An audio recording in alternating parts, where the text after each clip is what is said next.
Hello and good evening, and welcome to the Thursday edition of The Shed. Hashtag Irish Blues Mafia with me, Trevor. You're very welcome along to the show. As you can see, I've made it home from America, home from Buffalo, where I had an absolutely amazing time, and which I will talk to you about in a little bit. And unfortunately, I didn't bring the weather home with me because we had the most beautiful weather in Buffalo, and I couldn't wish for warmer or nicer or more pleasant weather if I did ever dreamt of it over there. When I came home here now, it was nice up to about a few hours ago, and since that, well, the heavens have opened and it's really letting it down. So anyway, thank you very much for joining. Tonight's show, what I'm going to do is I'm going to talk about my trip a little bit. I won't fit everything into what happened, but I'll give the general gist, and I'm going to talk about my Week 8 picks, and I'll run through them pretty quick for this upcoming Games Week show. So, as people may know, last Thursday I got on the plane in Shannon and hit for Buffalo, and it was a nice journey, a long journey. Took 7 hours to get to Newark, and then 2 hour layover, and then we were back again then for another hour's flight to Buffalo. So we got in about 6:45 p.m. Buffalo time, which was about 11:45 here, and I was met by two of the most wonderful people you could ever meet, Kate and Mark Schroeder. Kate and Mark set this up with all the other sponsors who I'll talk about in a minute, but they set all this up, and they were the ones that looked after me, brought me everywhere, did everything with me, and to them I couldn't say thank you enough. So Mark and Kate, thank you so much. I really, really appreciate everything you did. So we went then to the Buffalo Irish Centre, where I met Tim Flanagan, who is another one of the sponsors. And thank you very much, Tim, and the Buffalo Irish Centre. We had dinner there, and then we went home I went home for the night. And on the Friday, I got to go and see the Niagara Falls. And I was lucky, again, another sponsor, Made of the Mist at Niagara Falls, brought us up to Niagara Falls, got wet in the Niagara Falls, and it was well worth it. And to see the beautiful sights that there is. If anyone gets to go there, it's absolutely amazing and very much recommend it. Then we went back in around the city, and again, another piece of luck, and I have to say it was luck, was we went in where the big Josh Allen mural is in the middle of the city, and I got a photograph taken, and on the next day it was taken down. So that was lucky too. Then we went back in, and on the Saturday, I got to see the Buffalo Bills Stadium. And Larry, thank you very much for bringing me around. I very much appreciate it. I've seen things that not a lot of other people saw, and he talked us through everything and went through everything, and it was a wonderful tour and very excitable and very enjoyable. On the Saturday night then, I did two podcasts, one as my own in front of a live audience that I've just uploaded today. There was a few issues with them, but I got this one up anyway. I had Kate with me, and we went through the whole story of how I got there. And then I had one with Ed Ruskowski and Booker Edgerson, two former Buffalo Bills from the 1964-65. Now, they played longer than that, but they're the AFL champions, which is the NFL Super Bowl nowadays. It's the last time Buffalo won that. And they were two wonderful gentlemen, and had a great chat with them. Unfortunately, the sound didn't come out too good in that. So we're working on it at the minute to see can we get it fixed and then be able to upload onto YouTube for people to watch if they wish. The name of the rest of my sponsors I'd like to thank was Maxwell Murphy Law with Billy Murphy, Sullivan's Brewery in Kilkenny, Michael Mead, who helped out and gave us the tickets for the game, and Ellicott Development, who put me up in Comfort Inn, which was a lovely hotel, beautiful, had everything could ever wanted, and they put me up there for the Linth House in Buffalo. So to all my sponsors, thank you so very much. I very much appreciate it. It was a once in a lifetime thing for me. I never thought I'd get to see it, but I had the most wonderful time.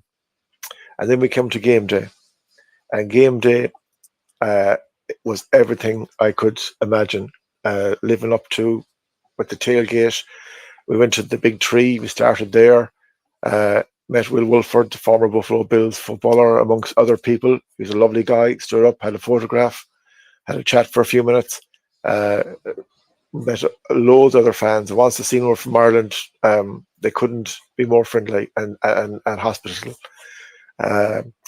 Then, yeah, there was also a gang from Germany over, and I met a couple of them, and we had photographs. And again, lovely people. They were doing a gang tour, so there was about 20 of them going in it, and it was a great crack. And then we went up to the game and went into the stadium, and it was great being in on the Saturday, sort of set you up for it, and especially with a new stadium across the road. But walking out and seeing a crowd of people, crowd building, atmosphere building, players out in the field warming up, really set you up for the game. And it lived up to its atmosphere. It was brilliant. The first quarter now, I have to say, we were pretty poor. The Titans, kind of took it to us, and we didn't really compete until maybe about 5 minutes before half time. But from half time onwards, that was Buffalo Bills, I know. Offense, defense, special teams. Josh Allen to wide receivers. Amari Cooper, debut, awesome. 2 touchdowns. Keon Coleman, I think, was player of the match. Awesome. Should have had a touchdown. I don't know why it was disallowed, but it was disallowed. It needs to be explained to me better, but I thought it was good. Dalton Kincaid played well. James Cook and Ray Davis played well. Our offensive line played a lot better in the second half. Our defensive line played a lot better in the second half and really went after Mason Rudolph. And give Tyler Bass credit where credit is due. There was a strong enough little breeze there coming across the pitch. He nailed everything. And, I've been kind of critical myself at times of him. But on this particular day, Tyler was 10 out of 10. So well done, Tyler Bass. And then we got home. On the Monday, then we just had a trip around the city a bit and had a bite to eat and a look around. And then on the Tuesday, I came home, but it was Wednesday morning before I got home. So I'm still kind of jet lagged. I put all that into 7 or 8 minutes because I could talk for Ireland for it. It was just an amazing, amazing adventure, an amazing time. It was leave out my family. It was the best weekend of my life. And I wouldn't change a second of it. Met some wonderful people over there, got some wonderful gifts from people that I never thought, never had to give me anything, never wanted anything from, but they came and they were so generous and so warm and so welcoming and always there to talk about Ireland and stuff like that. So to all the people that was in the Buffalo Irish Centre on the Saturday and every other day I was there, to all the people I met over there at the game, in the stadium, on the tour, the whole lot, thank you very much. You made my dream come true, and thank you. Really appreciate it. So now, we'll talk about Game Week 8's fixtures. So I'm not going to spend too long on them because I'm a bit tired from the journey, but we'll go through them quick.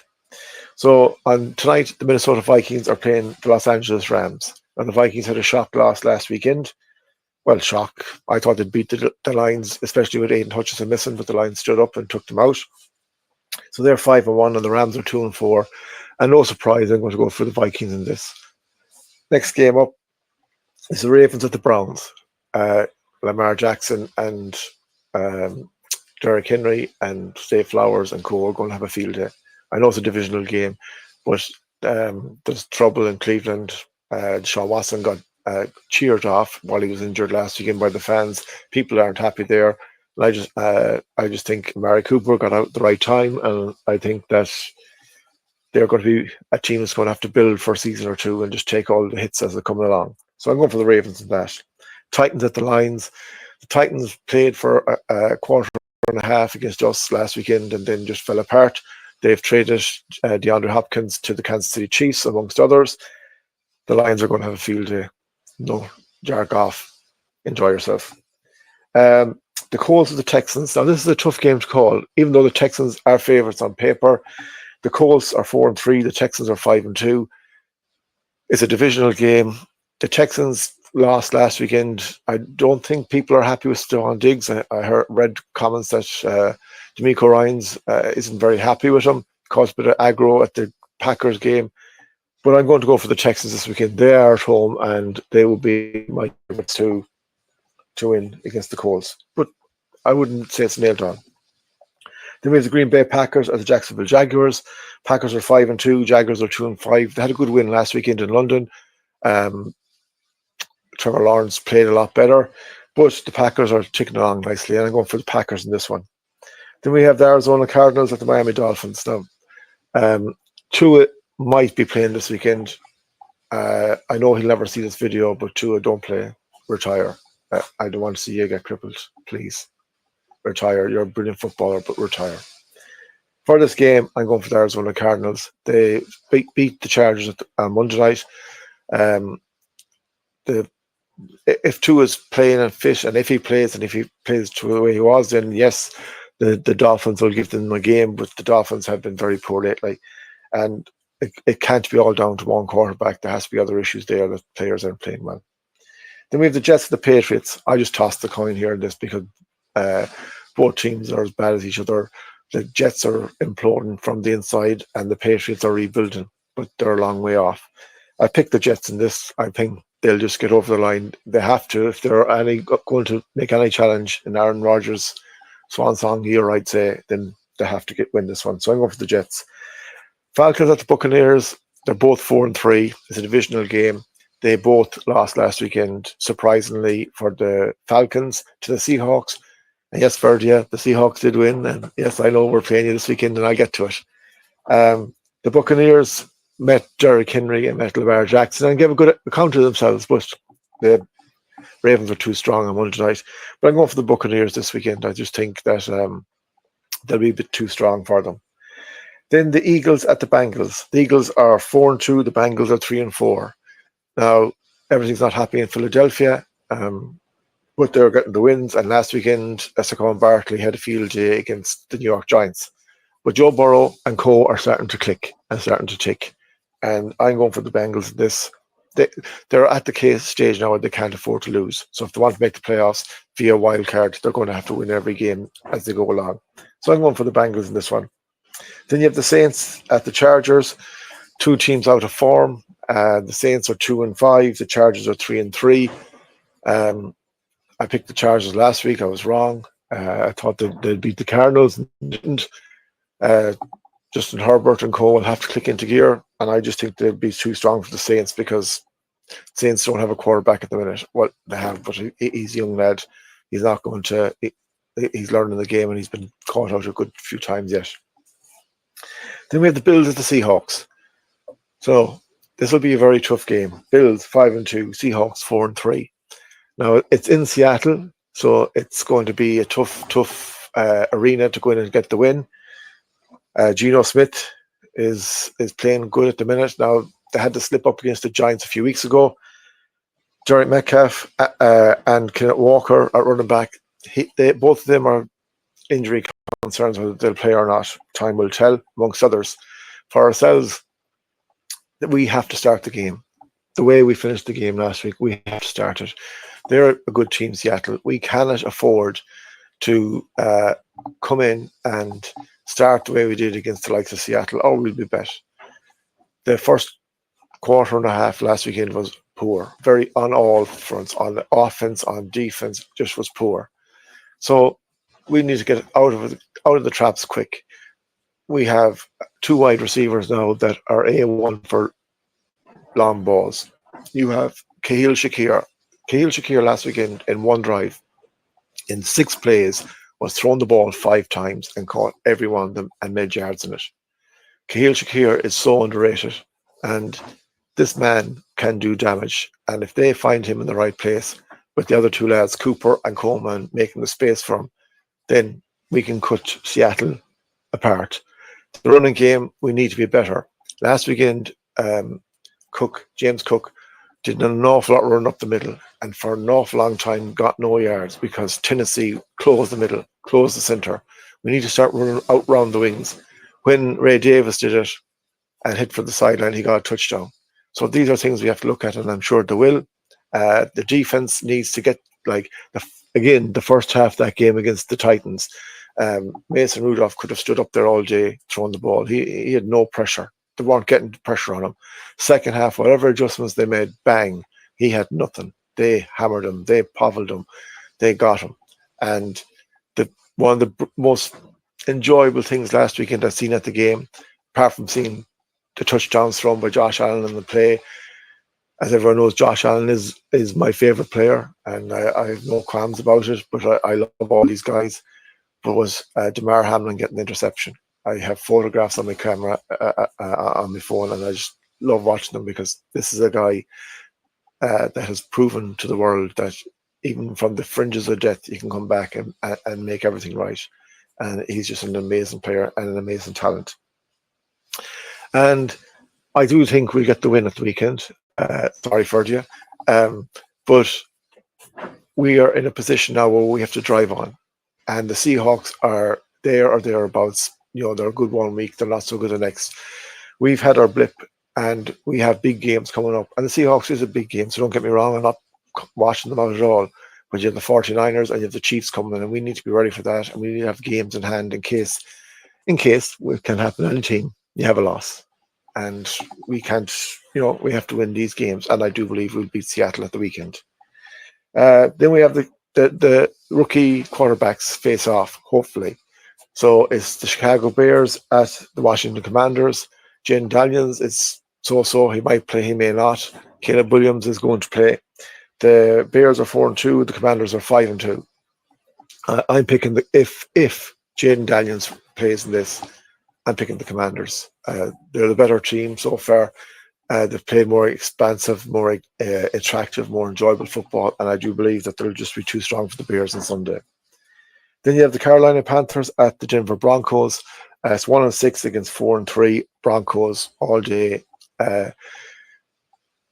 Andy Dalton was in a car accident during the week with his family. I hope Andy and all his family are well. So that means Bryce Young is back, and I hope Bryce does well, but I don't see it happening. So it's the Broncos. Then we have the Chiefs with the Raiders. The Chiefs are 6-0. The Raiders are 2-5 and really underperforming. They lost Devontae Adams. There's rumors Max Crosby might go, even though he's saying he won't. But football is football, and talks happen. And I know the Chiefs surprised them last year, or the Raiders surprised them last year and beat the Chiefs.